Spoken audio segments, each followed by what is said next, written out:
ওমরে ফারুক রাদিয়াল্লাহু তাআলা আনহু ঈদে খেলাফতে আছেন, চেয়ারে বসা আছেন। এই খেয়াল করেন, একদিন বিবি ডাক দিয়া কয়, ও স্বামী আমার, খলিফাতুল মুসলিমিন, আপনি খেলাফতের দায়িত্বে আছেন। ওই সময় অর্থ মন্ত্রণালয়ের জিম্মাদার আবু ওবায়দা ইবনুল জাররাহ রাদিয়াল্লাহু আনহুকে দিলেন। কয়, আমগো বাজার ঘাট তেমন লাগবে না, এই দুই একদিন পরে ঈদ আসতেছে, বাচ্চার কিছু কাপড় চোপড় লাগবে, কিছু ব্যবস্থা করেন। ওমর বলে, আমার কাছে টাকা নাই। ভাই, আপনি বাইতুল মাল থেকে 1 মাসের অগ্রিম টাকা নিয়ে আসেন। খেয়াল করছেন কথাটা? কয় মাসের? বকেয়া না অগ্রিম? খেয়াল করেন ভালো করে। ওমরে ফারুক রাদিয়াল্লাহু তাআলা আনহু চিঠি লিখলেন, ও আবু ওবায়দা ইবনুল জাররাহ, আমার আগামী মাসের বেতনটা তুমি আমাকে অগ্রিম দিয়া দাও। চিঠি লেখা পাঠায় দিলেন। বার্তাবাহক চিঠি নিয়ে অর্থ মন্ত্রণালয়ের দায়িত্বে যিনি আবু ওবায়দা ইবনুল জাররাহ রাদিয়াল্লাহু তাআলা আনহু, তাকে যখন চিঠি দিলেন, আবু ওবায়দা ইবনুল জাররাহ চিঠি পাইয়া চোখের পানি ছেড়ে কান্না শুরু করলেন। কান্না কইরা এক পর্যায়ে নিজে আবার উল্টা চিঠি লিখলেন ওমরের দরবারে। হযরত ওমর চিঠি পাইলেন, টাকা তো আর আনলেন না। চিঠিতে দেখে ওমর পাল্টা ওমরের প্রশ্ন করা হয়েছে 2টা। আবু ওবায়দা ইবনুল জাররাহ লেখছে, খলিফাতুল মুসলিমিন, আপনি অর্ডার করলেই তো আমি মানবো, তবে আমার 2টা প্রশ্নের জবাব আমাকে আপনি দিবেন, আমি রাসূলের সাহাবী। আল্লাহর ভয়, 2টা প্রশ্নের জবাব আমারে দেন, আমি অগ্রিম বেতন দেওয়ার আগে, আপনি খলিফা, আপনি অর্ডার করবেন দিব, তবে আমার 2টা জবাব আপনি দেন। 1 নাম্বার প্রশ্ন, আমি যে অগ্রিম 1 মাসের বেতন আপনাকে দিব, আগামী মাস আপনি বাঁচবেন কিনা তার গ্যারান্টি। ওমর কিং কর্তব্য বিমূঢ় হয়ে চোখের পানি ফেলে কাঁদতেছেন। আবু ওবায়দা ইবনুল জাররাহকে অর্ডার করেছি আমি খলিফা, অর্ডার করলেই তো দিবে, আমি মন্ত্রী, টেলিফোন করেছি, অন্য মানুষ আমাকে প্রশ্ন করা ছাড়া দিবে, কিন্তু না, ইসলাম এমন ধর্ম, রাসূলের আদর্শ এত সুন্দর, গোলাম মালিকের প্রশ্ন করবে, বেইনসাফি করার কোনো সুযোগ নাই। ওমরের প্রশ্ন করলেন, 1 মাসের অগ্রিম যে বেতন নিবেন, আগামী মাসের আপনি বাঁচবেন তার কোনো গ্যারান্টি আসেনি? আছে। 2 নাম্বার প্রশ্ন, ও খলিফা, আপনি যে, এই এটা সরাও, যাও যাও যাও যাও, আস্তে আস্তে সরাই। ভাইরা আমার, প্রশ্ন কয়টা করছে বলেন না কেন? 2য় প্রশ্নটা ভালো করে শুনেন। খলিফাতুল মুসলিমিন হযরত ওমর কাগজটা পাইয়া দেখে 2য় প্রশ্ন আবু ওবায়দা ইবনুল জাররাহ বলতেছেন, ও খলিফাতুল মুসলিমিন, আপনি যে 1 মাসের অগ্রিম বেতন চাইতেছেন, বলেন আপনি আজকে খলিফা আছেন, আগামী মাসে জনগণ আপনারে চেয়ারে রাখবে কিনা জবাব দেন। বুঝেননি কিছু? কি বুঝেন? ওমরের মতো ব্যক্তি যাকে শয়তান দেখলে ভয় পায়, সেই ওমরকে এত কঠিন প্রশ্ন। 1 নম্বরে আপনি 1 মাসের অগ্রিম বেতন চাইলেন, বাঁচবেন কিনা গ্যারান্টি। 2য়, আপনি আজকে চেয়ারে বসে আছেন, ক্ষমতার মালিক, আগামী মাসে যে আপনি চেয়ারে থাকবেন আর জনগণ রাখবে তার গ্যারান্টি আছে? আগামী মাসে চেয়ারে থাকবেন না জোহরের আগে চলে যাবেন, গ্যারান্টি নাই। অতএব অগ্রিম বেতন আমি কেমনে দিব? ওমর চিঠি পাইয়া কান্নায় বিভোর, হাত উঁচু করে আমার মালিকের ডাক দিয়ে বলে, মালিক তুমি কত দয়াময়, আজকে তওবার নিয়তে ময়দানে হাজির হয়েছি, শয়তানের ধোকায় পড়ে কত দাড়ি কাটছে, কত নামাজ ছাড়লাম, আল্লাহ আজকে থেকে তওবা করলাম, মরিয়া গেল আর নামাজ ছাড়বো না, দাড়ি কাটবো না, বেপরদায় চলবো না, মা বাবার সাথে বেয়াদবি করবো না, ওলামায়ে কেরামের পরামর্শ নিয়ে নবীর তরিকা মানিয়া 5 বেলার নামাজ পড়বো।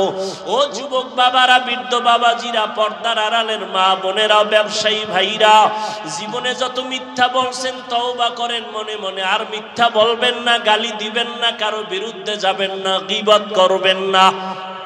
নিজের সন্তান পরিবারকে আদর্শওয়ালা বানাবেন, নামাজি বানাবেন, পর্দাওয়ালা বানাবেন, কোরআন তেলাওয়াত শিখবেন, শিখাবেন, নবীর তরিকায় নামাজ পড়বেন, পড়াবেন, ওলামায়ে কেরামের পরামর্শ নিয়ে চলবেন। তওবার যদি অন্তর তৈরি হয়ে থাকে রে যুবক, যদি মুনাফিকি না থাকে, অন্তর যদি তৈরি হয় তওবার জন্য, যাদের অন্তর তৈরি আছে, মরিয়া গেল নামাজ ছাড়বেন না, দাড়ি কাটবেন না, বেপরদায় চলবেন না, মা বাবাকে কষ্ট দিবেন না, ওলামায়ে কেরামের দোয়া নিয়ে চলবেন, নবীর তরিকা মেনে চলবেন। তওবা করার মতো যদি অন্তর কারো তৈরি হয়, দুটো হাত আমার আল্লাহকে দেখায় দাও। আয় আল্লাহ, হাতগুলো কবুল করে নেন, তওবা কবুল করে নেন, তওবার উপরে মজবুত হইয়া চলার মতো তৌফিক দান করেন, আমিন। আলহামদুলিল্লাহি রাব্বিল আলামিন, ওয়াসসালাতু ওয়াসসালামু আলা সাইয়্যিদিল আমবিয়াই ওয়াল মুরসালিন ওয়া আলা আলিহি ওয়া আসহাবিহি আজমাইন। ইয়া আরহামার রাহিমিন, ইয়া আরহামার রাহিমিন, ইয়া আরহামার রাহিমিন, রব্বিরহামহুমা কামা রাব্বায়ানি। আল্লাহুম্মা ইন্নাকা আফুউন কারীম তুহিব্বুল আফওয়া ফা'ফু আন্না।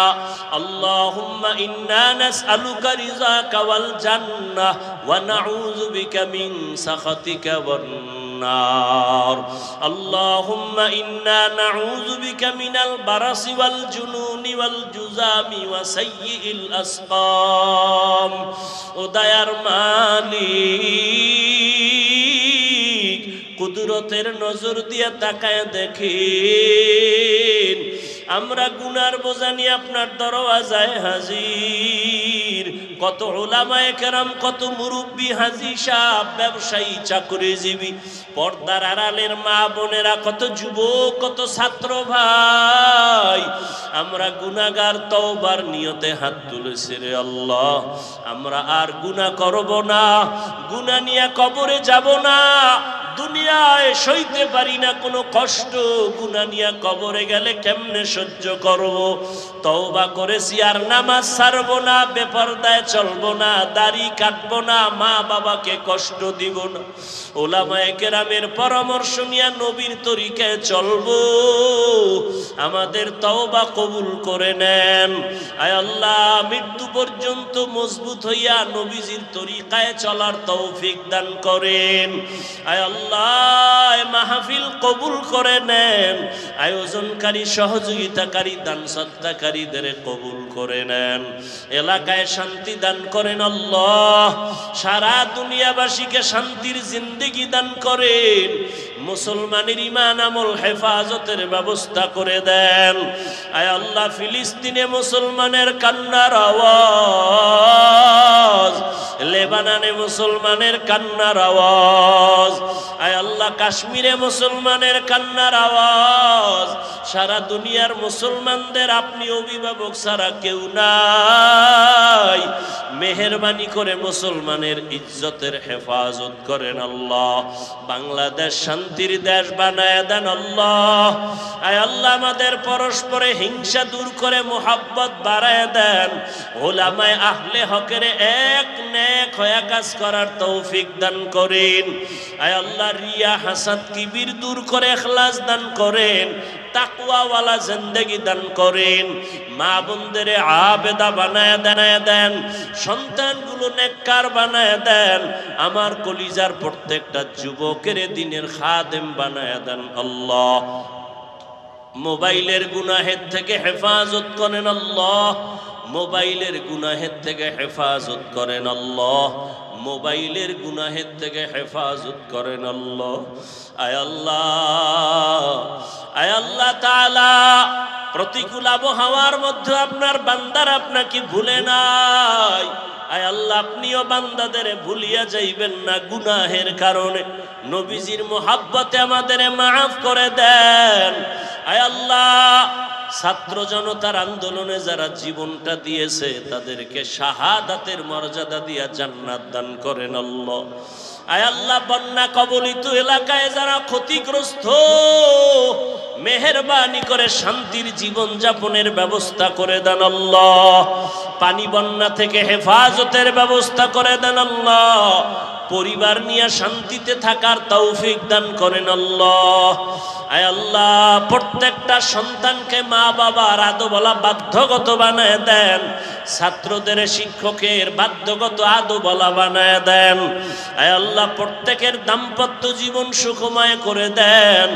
আয় আল্লাহ, পরস্পরে হক আদায়ের তৌফিক দান করেন। মাদ্রাসাগুলো কবুল করে নেন, মসজিদগুলো কবুল করে নেন। খেদমতে যারা আছে ইজ্জতের জিন্দেগি দান করেন। আয় আল্লাহ, সমস্ত শিক্ষা প্রতিষ্ঠান নবীর আদর্শে কবুল করে নেন। ওলামায়ে কেরামদের ইজ্জত বাড়ায়া দেন আল্লাহ। উম্মতের অন্তরে মুহাব্বত বাড়ায়া দেন। ইলম হিকমত আমলে বরকত দান করেন। আয় আল্লাহ, উলামা তুলাবা উম্মতের অন্তরে মুহাব্বত বাড়ায়া দেন। সুন্নাত ওয়ালা জিন্দেগি দান করেন। নবীজির রওজা বাইতুল্লাহ জিয়ারতের জন্য কবুল করে নেন। আয় আল্লাহ, আম্বিয়ায়ে কেরাম, সাহাবায়ে কেরাম, শুহাদায়ে কেরাম, আউলিয়ায়ে কেরাম, আসহাবায়ে কেরামদের মাকাম জান্নাতে বাড়ায়া দেন।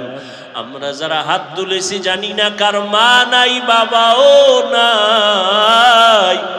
কে যেন বাবা হারায় এতিম, কে যেন মা হারা অসহায়, কে যেন সন্তান হারা অসহায়, কে যেন ভাই হারা অসহায়।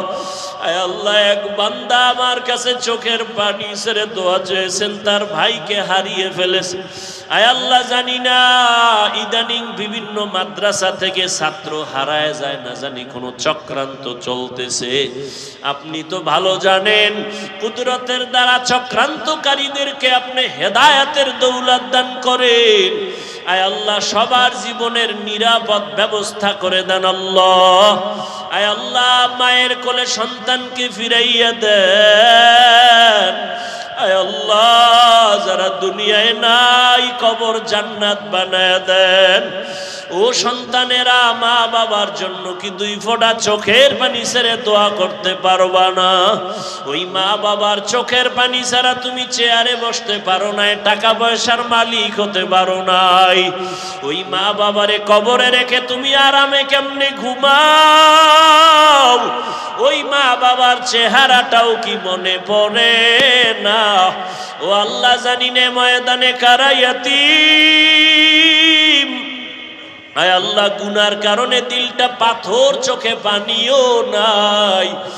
এমন একটা রাত্র নাই যে বাবায় টেলিফোন না করে খবর নিছে। এমন একটা রাত্র নাই যে মা টেলিফোন না করে ঘুমায়। কিন্তু যার মা নাই বাবা নাই, তারে আর রাতে খবর নেওয়ার কেউ টেলিফোন আর করে না। ও আল্লাহ, যে মারে না, বাবার চেহারা দেখতে পারে না, কলিজা ভরা ব্যথা। ওই কত মা বাবা জীবন ভর কষ্ট করে আমাদের গরিবী হালাতে মানুষ বানাইছেন। মায়ের মনে চাইতো ফল খাবে, টাকা ছিল না কিনার মতো। বাবার মনে চাইতো ইলিশ মাছ দিয়া খানা খাবে, টাকা নাই কিনার মতো। ও সন্তান, আজকে তোমার ফ্রিজে মাছের অভাব নাই, ঘরে ফলের অভাব নাই, কিন্তু কি লাভ হবে যেই মা বাবা আফসুস করে খাইতে পারলো না, তারা সাদা কাফনের প্যাকেট হয়ে চলে গেল। ওই মা বাবারে আর চাইলেও ফল খাওয়াইতে পারবা না, মাছ খাওয়াইতে পারবা না। তবে কি বাবা, মাছ দিতে না পারলেও, ফল দিতে না পারলেও দুই ফোঁটা চোখের পানি কি দিতে পারবা না? ওরে, চোখে যদি পানি না আসে, ডানে বামে দেখো কার চোখে পানি। ওরে, কান্নাওয়ালার দোয়া খালি ফেরত যাবে না, হাতটা বাড়াইয়া দোয়া চাও। ওই বাবার কথা কি মনে পড়ে না? আজকে কেমনে কবরে শোয়াইয়া রাখছো? ওরে মা, তোমাকে আমাকে বিছানায় ঘুম পাড়াইয়াও আবার ঘুমের মাঝে কয়েকবার আইসা গোপনে খবর নিতেন। আমার মা মশারি টানায় দিতেন। আজকে ওই মা বাবাকে কেমনে ভুলিয়া গেছো রে সন্তান? ও আল্লাহ, তাকায় দেখেন এই ময়দানে কি আপনার কান্নাওয়ালা কেউ নাই? হায় আল্লাহ, তার বরকতে সবার দিলের তামান্না কবুল করে সবার মা বাবার কবর জান্নাত বানায় দেন। যারা বেঁচে আছেন হায়াত বাড়ায় দেন আল্লাহ। অসুস্থ যারা সুস্থ বানায় দেন আল্লাহ। আয় আল্লাহ, আমাদের সুস্থতার নেয়ামত বাড়ায় দেন। আয় আল্লাহ, আমাদের পরিবারে শান্তি দান করেন। আয় আল্লাহ, ও যুবক বাবারা যাদের মা বাবা বেঁচে আছে, দোয়া নেও, হারাইয়া গেলে আর পাইবা না। ওরে বাসায় গিয়া যদি মাকে পাও, মাকে বলিও মা। আজকে ওয়াজের ময়দানে কত যুবকের চোখে পানি দেখলাম, আমার চোখে কেন পানি নাই? মনে হয় গুনার কারণে আমার উপরে আল্লাহ বেজার। মা, জীবনে কত বাজে কথা বলে তোমারে কষ্ট দিয়েছি, আজকে আমার মাথায় হাত দিয়া দোয়া করিয়া দাও, আমি আর বেয়াদবি করব না। মা, তোমার এই কথা শুনিয়া চোখের পানি ছেড়ে মাথায় হাত দিয়ে বলবে, বাবা আমি মা তোর উপরে খুশি হয়ে গেলাম। আর সে আজিম পর্যন্ত খবর পৌঁছে যাবে রে সন্তান। ওই মা বাবার সাথে মুরব্বীদের সাথে বেয়াদবি করিও না, করিয়া থাকলে ক্ষমা নাও।